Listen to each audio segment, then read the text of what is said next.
Hi, and welcome back to Purple Collar Life. It's hard to believe, but we are just a few weeks from being 3 years into this F350 with the 7.3 Godzilla engine. So in today's video, we're going to be talking about the truck. After 3 years of ownership, it now has over 42,000 miles on it.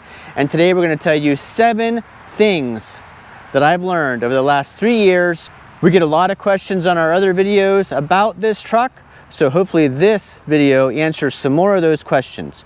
So if you're doing the math, 3 years ago, we're in 2025 currently, yes, we were right in the middle of the pandemic pricing craze, and we probably paid too much for this truck back then. But if you're wondering why we bought it when we knew the price was high, I put a video link up above that explains part of why we ditched our diesel F350 with the Powertroke engine and traded for this 7.3 Godzilla in the middle of that pricing craze. For those of you that are new to the channel, thanks for coming and watching. I'm Chad, this is Purple Collar Life, a channel all about our combination of white collar day jobs and blue collar living here in rural Pennsylvania. So this is our 2020 F350 7.3 liter gas Godzilla engine.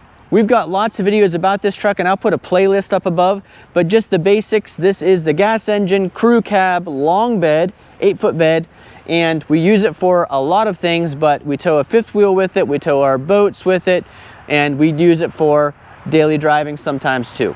Okay, 7 things I've learned about my Ford F350. Number 1, the transmission. So I'm standing here at the back of the truck because right about here, under the undercarriage is the transmission, and then the drive shaft comes back here to the rear differential. And the transmission, I want to mention, we did have a video about a transmission failure in this truck, so you'll check that out later on our channel. But what I've learned after 3 years and all the miles towing and not towing with this transmission is there's the good, the bad, and the ugly. The good, it does get pretty decent miles per gallon, and we'll talk about that later in the video, but it also has some quirks to it, especially when towing at slow speeds.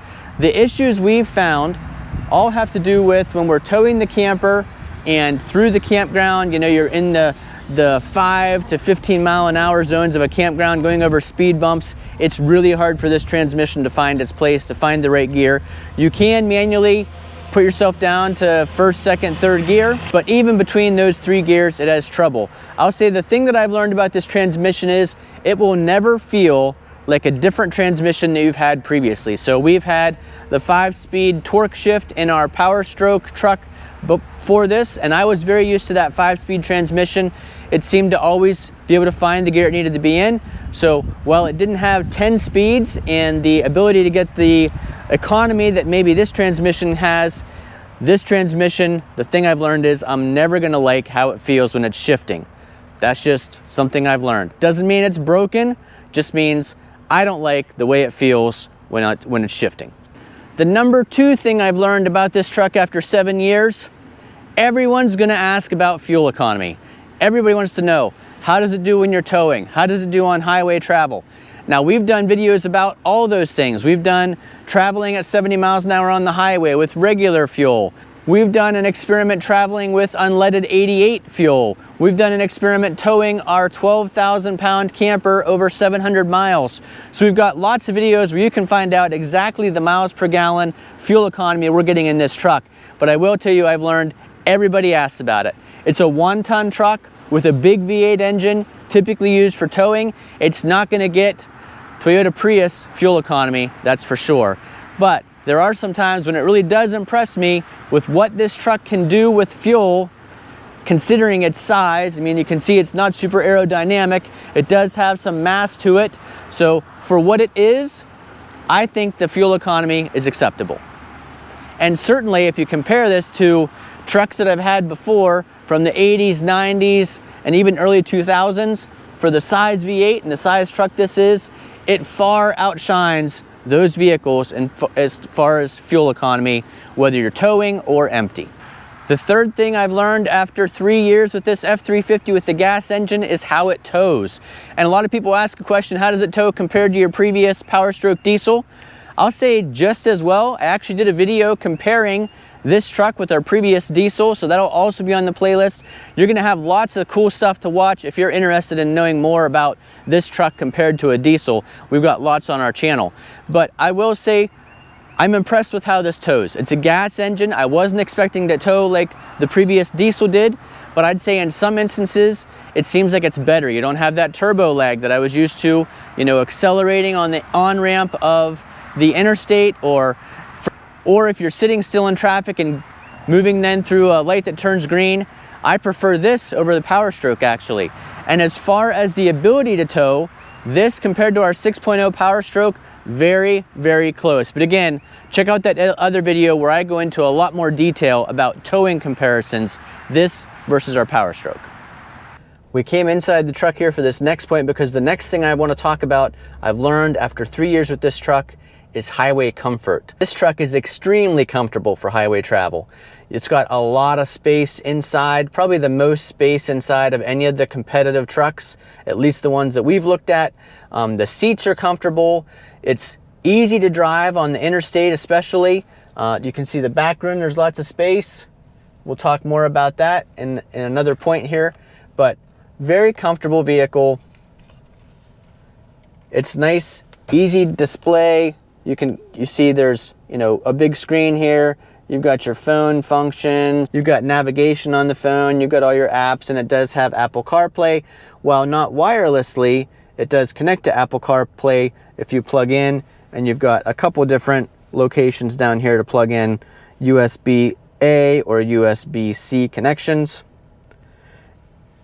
Controls work good for HVAC. Nice gauge cluster, controls on the steering wheel, blind spot monitors on the mirrors. So as far as highway comfort, I give this 5 stars. Excellent vehicle for highway travel.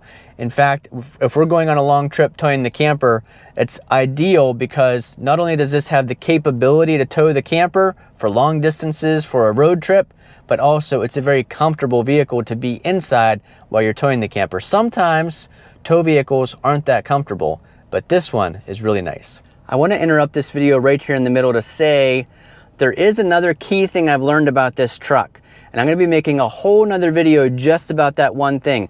I've towed literally thousands of miles with this truck and never knew this really important thing about towing. So if you're not already subscribed to the channel, make sure you click that subscribe button so you see when that video comes out. It'll be part of a video called something like tips for towing with your F350 or tips for towing with your Ford Super Duty, something in that line, because there are a couple things I want to cover, but this one specific thing, I can't believe the last 3 years I didn't know that about this truck, and I just figured it out about 2 weeks ago when I was taking the camper for inspection. Okay, point number 5, the 5th thing I've learned about this truck after 3 years, and now that we're over 42,000 miles, it's big. So I remember my very first time driving this truck, leaving the dealership, and I pulled out of the intersection with Jennifer, ran over the curb with the right-hand side, making my right-hand turn, and I told Jennifer, wow, this thing is big. It is really big.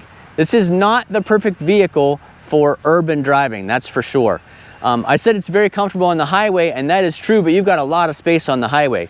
If you're thinking about going through, you know, drive-through banking, this is not ideal. Obviously you can fold the mirrors in, that helps, but it's still a very long vehicle, very big, tall, wide vehicle, and requires some planning and thinking before you pull into a parking lot or a drive-through. Always have to be paying attention to where you are because of the size of this. Also think about if you're trying to park in the city, you know, even if you're parallel parking, there's not spots big enough for this. If you're going into a parking garage, there's not spots high enough for this. In fact, this doesn't even fit through a standard garage door. Thankfully, our garage center stall has an 8-foot door, which is the only reason I can park this in the garage. In addition, our garage is very long. It was intended to be a 6-stall garage, 3 doors, 2 car lengths long. This one doesn't have room in front of it for another car. So the thing I've learned about this truck, even though we came from another F350, this one, being the long bed, it just feels big. Another way you really notice the size of this thing is when you're washing it. That's a lot of sheet metal to wash. You know, sometimes I'll wash several of our vehicles in a row. So let's say I've watched the Ford Ranger and then I come to this. This feels like it takes 3 times longer because it is 3 times the truck. Okay, the 6th thing I've learned about this truck after 3 years of ownership, it's quiet. It's actually running right now. We're standing back here at the back of the truck.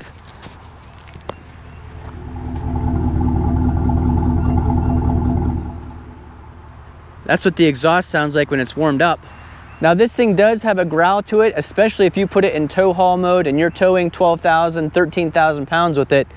It's got a nice V8 grumble to it, that's for sure. But normal everyday driving, it is very quiet. Now remember, we came from 17 years of diesel truck ownership. So comparing the diesel truck to this is extremely quiet. This is like driving a small car. The noise level in this when you're driving is so comfortable, and it's really, I'll tell you one of the things we noticed for sure. If you're going through the bank to the drive-up teller, in the diesel truck, we always had to shut the engine off so they could hear us. Or if you're going through fast food restaurant through the drive-through, same thing. We'd have to shut the diesel engine off so that the person could hear us.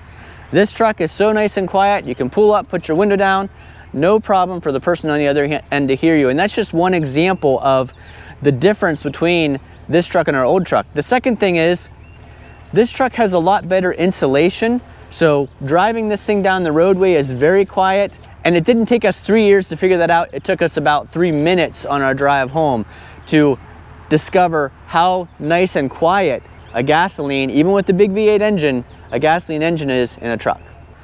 Okay, point number 7. The 7th thing I've learned about this truck after 3 years, your circumstances change over time. So 3 years ago, we got the crew cab because a lot of times we were taking Mackenzie, who at the time was 17, and her friends with us, whether it's to Peak and Peak skiing or we're going camping, we're taking a couple friends along.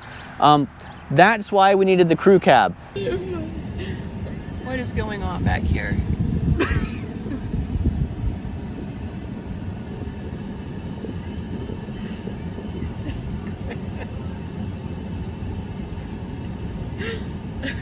We always had Olive at the same time, but there was room for Olive and guests. Now, it's primarily just Olive in there. She enjoys a great ride in the truck. She comes with us pretty much everywhere we go, but that whole crew cab area, that's just Olive space now.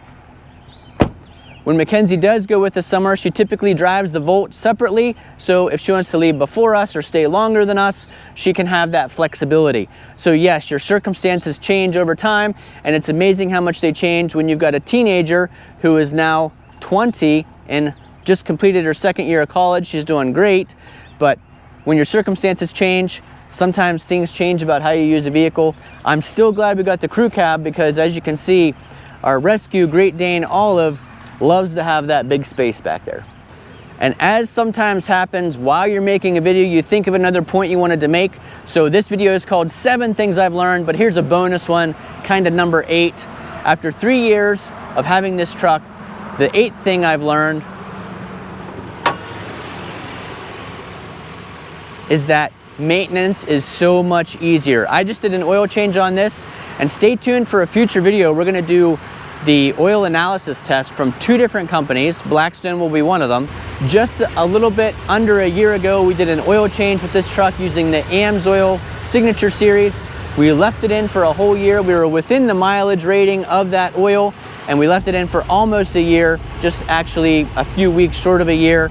But when I was draining and changing the oil, I saved 2 bottles for oil analysis. So in a future video, we'll see how that AMSOIL Signature Series held up for 1 year in our truck. So that's winter driving, that's towing the boat, towing the camper, lots of summer trips, hot days, cold days, empty driving on long commutes, lots of experience with that oil. We're gonna see how it does when it tests out on the oil analysis. But like I was saying, the bonus thing I learned is maintenance is so much easier. Not only for me, changing the oil is less oil, an easier process. Spin-off oil filter versus canister oil filter in the diesel engine. So that's much easier, but also if it does need work, I can take it to just about any mechanic who can work on it. With the diesel, even our 2 local Ford dealerships, and when I say local, I mean, within 30 miles, because remember, we live here in rural Northwest Pennsylvania. So our local Ford dealerships, didn't have diesel techs on site, so we would have to drive over an hour to get to a dealership that had a diesel tech that could work on the diesel engine in our previous truck. Now this gas engine, anybody's able to work on it, which makes it much easier to maintain, and of course the costs are less, so far at least, for us maintaining this newer Godzilla 7.3 engine compared to the Powertroke diesel we had before. So there you go, 7 things I've learned after 3 years of owning this truck, our F350 Super Duty truck with the Godzilla engine. Now, I'm sure I'll learn more things over more time because, as you know, we keep vehicles quite a while here at Purple Collar Life. I plan on having this for a long time, and I'll continually learn more things about it. But so far, those are the 7 + 1 things I've learned about this truck. Please leave a comment down below, maybe things that you've noticed about a vehicle or things that I have mentioned in previous videos and probably should have included in this video. Leave those comments down below, we'd appreciate it. If you found this video informative and entertaining, please give us a thumbs up down below. If you're not already following us, click that subscribe button. We'd love to have you follow us here at Purple Collar Life. We do some vehicle videos, but a lot of what we do is about rural living. We'll have future videos, because we are at the start of summer, about camping, boating, a new adventure. I don't want to spoil it too much, but something pretty interesting that we're going to be doing. And then of course, splitting, cutting, stacking firewood, because we got to prepare for winter time. We heat our home with firewood. Thanks for watching. Hopefully we'll see you again the next time.